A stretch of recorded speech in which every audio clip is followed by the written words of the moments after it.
रिक्षा चालकांचा मोर्चा निघणार नाही. परिवहन मंत्री प्रताप सरनाईक यांनी टू द पॉइंट मुलाखतीत हा दावा केलाय. मोर्चाचा इशारा हा केवळ प्रसिद्धीसाठी स्टंट असल्याचंही त्यांनी म्हटलंय.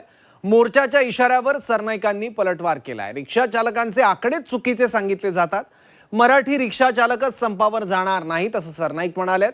रिक्षा आणि टॅक्सी चालकांना मराठी सक्तीच्या मुद्द्यावरून महाराष्ट्रात पुन्हा एकदा मराठी आणि अमराठी वाद पेटलाय.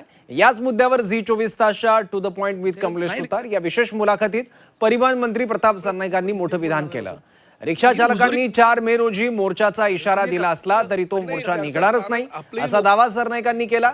तसंच रिक्षा चालकांचा मोर्चा इशारा हा केवळ प्रसिद्धीचा म्हणजेच पब्लिसिटी स्टंट असल्याचा टोला लगावत त्यांनी संघटनांचा दावा फेटाळलाय. रिक्षा चालकांच्या संख्येवरून सरनाईकांनी मोर्चाचा इशारा देणाऱ्यांवर निशाणा साधलाय. आपण त्या ठिकाणी त्यांच्या गाडीमध्ये बसलो. अरे भाई आप कलबादेवी जा मराठीवरनं काही झालं तरी बाळासाहेब म्हणायचे की मराठीचा जर अपमान झाला तर तिथे लाथ ही बसलीच पाहिजे. आता जर इथे कोणी आता कारण एक चॅलेंज दिलं गेलं निर्णयाला, त्याच्या विरोधात लाखो रिक्षा टॅक्सी चालक रस्त्यावरती उतरणार आहेत. खरं तर हे फार दुर्दैवी आहे की महाराष्ट्रात मराठीच्या सक्तीच्या विरोधात कोणीतरी रस्त्यावरती उतरतं आहे. हे बाळासाहेबांनी कितपत सहन केलं असतं. त्यामुळे बाळासाहेबांच्या विचारातले मंत्री हे कितपत सहन करतील. पण मंत्री सोडून द्या, शिवसैनिक प्रताप सरनाईकांना चालेल नाही. कारण जे होणार नाही त्या विषयावर चर्चा करणं योग्य होणार नाही. वाटतं. लाखो रिक्षा चालक उतरतील. लाखो रिक्षा. पहिली गोष्ट अशी की अहो रिक्षा चालकच मुळात 4 लाख आहेत आणि हे 15 लाख रिक्षा चालक कुठल्या परराज्यावरून आणणार आहेत की नाही हा प्रश्न मला पडलेला आहे. आणि मुळामध्ये हे 4 लाख जे रिक्षा चालक आहेत ते काय सगळे अमराठी आहेत का? आणि सगळ्या अमराठी रिक्षावाल्यांचा यांना पाठिंबा आहे का? काही नाही हो. हे फक्त प्रसिद्धीचा स्टंट करण्यासाठी आणि काहीतरी आमच्या पाठीमागे एवढी लोक आहेत तेवढी लोक आहे हे सांगण्यासाठी हा उद्योग त्यांचा चालू आहे. बाकी काही नाही. आणि कुणीही उतरणार नाही. याचं कारण असं आहे, जे रिक्षा चालक बिचारे आलेले आहेत ते पोट पाण्यासाठी आलेले आहे आणि त्यांना जेव्हा हे कळेल की बाबा आपलं रोजगारावर कुठेही गदा येणार नाही, परंतु आपल्याला मराठी शिकायला हवं, कारण राज्यामध्ये आपण व्यवसाय करतो त्यावेळेस त्यांच्याबरोबर कुणीही जाणार नाही. रिक्षा चालक तर लांबची गोष्ट, अजून कुणीच जाणार नाही. मी प्रताप सरनाईक काय म्हटलं ते आपण बघितलं. याबद्दल बोलण्यासाठी आता शशांक राव आपल्यासोबत आहेत, कामगारांचे नेते. शशांकराव, प्रताप सरनाईक यांनी काय म्हटलंय तुम्ही ऐकलंय. हा मोर्चाचा इशारा म्हणजे केवळ पब्लिसिटी स्टंट आहे. जेवढी संख्या ते सांगतायत तेवढी संख्या मुळात तेवढे रिक्षा चालक मुंबईत नाहीच आहेत असा दावा केलाय सरनाईकांनी.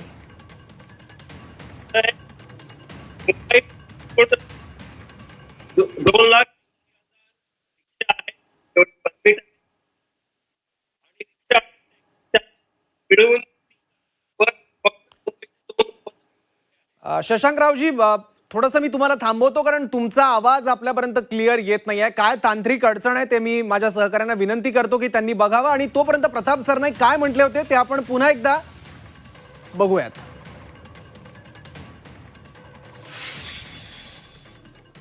मराठीवरनं काही झालं तरी बाळासाहेब म्हणायचे की मराठीचा जर अपमान झाला तर तिथे लाथ ही बसलीच पाहिजे. आता जर इथे कोणी आता कारण एक चॅलेंज दिलं गेलं निर्णयाला, त्याच्या विरोधात लाखो रिक्षा टॅक्सी चालक रस्त्यावरती उतरणार आहेत. खरं तर हे फार दुर्दैवी आहे की महाराष्ट्रात मराठीच्या सक्तीच्या विरोधात कोणीतरी रस्त्यावरती उतरतं आहे. हे बाळासाहेबांनी कितपत सहन केलं असतं. त्यामुळे बाळासाहेबांच्या विचारातले मंत्री हे कितपत सहन करतील. पण मंत्री सोडून द्या, शिवसैनिक प्रताप सरनाईकांना चालेल नाही. कारण जे होणार नाही त्या विषयावर चर्चा करणं योग्य होणार नाही वाटतं. लाखो रिक्षा चालक उतरतील. लाखो रिक्षा. पहिली गोष्ट अशी की अहो रिक्षा चालकच मुळात 4 लाख आहेत आणि हे 15 लाख रिक्षा चालक कुठल्या परराज्यावरून आणणार आहेत की नाही हा प्रश्न मला पडलेला आहे. आणि मुळामध्ये हे 4 लाख जे रिक्षा चालक आहेत ते काय सगळे अमराठी आहेत का?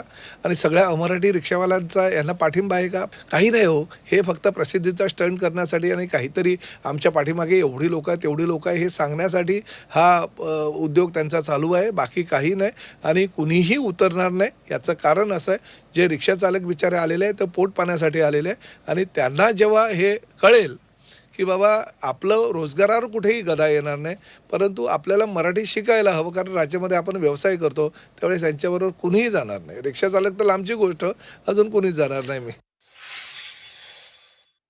आता आपण कामगार नेते शशांक राव यांच्याकडे जाऊयात. शशांक राव, तुम्ही ऐकलेत प्रताप सरनाईक काय म्हणाले आहेत. हा केवळ इशारा रिक्षा चालक देत आहेत, पण असा कुठलाही मोर्चा निघणार नाही असं ते म्हणतायत. तुम्ही ठाम आहात मोर्चा काढण्यावर?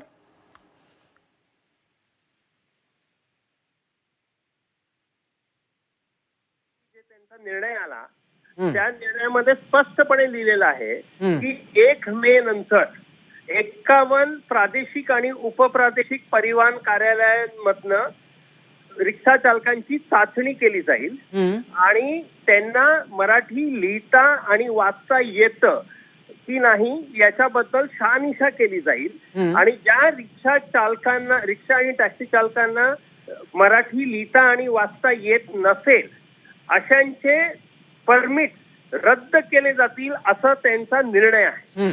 आता मी जे काही ऐकलं ते त्याच्या विपरीत बोलत आहे, पण त्यांनी त्यांच्याच डिपार्टमेंटनी जाहीर केलेला जो निर्णय आहे त्याच्यात क्लिअर आहे की जर लिहिता आणि वाचता नाही येत असेल रिक्षा चालकाला मराठी तर त्याचं परमिट रद्द केलं जाईल.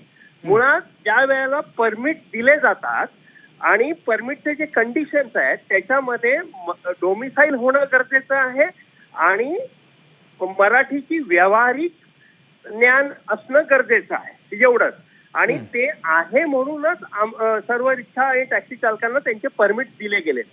आमची भूमिका फार स्पष्ट आहे. आम्ही म्हणालो की एकदा परमिट दिले गेले, तुम्ही जे काही परमिट कंडिशन्स होते ते बघूनच दिलेले आहेत आणि जे काही तुम्ही आदेश काढलेला जो निर्णय घेतलेला आहे माननीय मंत्री महोदयांनी तो चुकीचा आहे आणि गैरकायदेशीर आहे. हा निर्णय परत घ्यावा याकरिता आम्ही ऑलरेडी पत्र दिलेलं आहे आणि पूर्ण महाराष्ट्रामधनं रिक्षा चालकांची आता स्वाक्षरी मोहीम सुरू आहे स्वतःच्या या मागणीकरिता. ते 28 तारखेला मंत्रालयामध्ये दिलं जाईल वेगवेगळ्या ठिकाणावरनं आणि जर तो निर्णय परत घेतला नाही, तो त्यांनी आधीचा निर्णय काढलेला आहे, तो जर परत घेतला नाही तर 4 मे पासून रोज पूर्ण महाराष्ट्रभरामध्ये वेगवेगळ्या ठिकाणी रोज शांततामय निदर्शनं केले जातील जोपर्यंत आमची मागणी पूर्ण होत नाही. ठीक आहे, तुम्ही मोर्चा काढणार आहात का सरकारच्या निर्णयाविरोधात? जर सरकार आधीपासूनच आमचा निर्णय रोज निदर्शनं करायचं महाराष्ट्र. नाही शशांकराव, आता निदर्शकांचा मोर्चेकरांच्या आकड्याचा पण विषय आलाय आणि प्रताप सरनाईकांनी सुद्धा तो उल्लेख केलाय. किती असे रिक्षा चालक आहेत तुमच्याकडे की जे की या मुद्द्यावरून तुमच्या सोबत आहेत? आकडा काय त्याचा? सर्वच आहेत, का नसणार, संघटन आहे आणि त्यांनी हा प्रश्न मी याच्यासाठी विचारतोय. मुळात असं आहे, जर हा अन्यायकारक निर्णय परत घेतला गेला नाही तर माननीय मंत्री महोदयांना कळेल की किती रिक्षा चालक आहेत बरोबर आणि नाही आहेत, ते कळेल त्यांना. नाही पण मला एक सांगा शशांकराव, या मुद्द्यावरून, कारण हा मुद्दा भाषेचा आहे आणि रिक्षा चालक हे मराठी भाषिक आहेत आणि इतर भाषिक सुद्धा आहेत, तर या मुद्द्यावरून रिक्षा चालकांच्या संघटनेत आणि रिक्षा चालकांमध्ये सुद्धा 2 मतप्रवाह आहेत का? असं आहे, हा कष्टकरी वर्ग आहे. मुळात विषय काय आहे, फार सिंपल आहे. तुम्ही परमिट देताना ज्या परमिट कंडिशन्स मुळे त्यांच्याच डिपार्टमेंटने दिलेत ना परमिट, दुसरं कोणीतरी दिलेलं नाही. ज्या परमिट कंडिशन्सने तुम्ही दिलेलं आहे, आता तुम्ही दुसऱ्या जर कंडिशन्स लावणार असाल तर ते मुळात गैरकायदेशीर आहे. तुम्ही करू शकत नाहीये. कारण की एकदा एका परमिट कंडिशनमुळे मला जर परमिट दिलेलं आहे त्याच्यामध्ये लिहिण्या आणि वाचण्याचा प्रश्नच येत नाही आणि तुम्ही मला व्यावहारिक ज्ञानावर दिलेलं आहे. आता मुळात मराठी बोलणं किंवा मराठीचा प्रसार होणं ही चांगली बाब आहे, पण तुम्ही चुकीच्या पद्धतीने जर रिक्षा चालकांची उपजीविका नष्ट करायला जाणार असाल तर ही मुळातच बाब चुकीची आहे. हा मुद्दा एक. दुसरं मी तुम्हाला सांगतो, यांना हे मराठी करतात.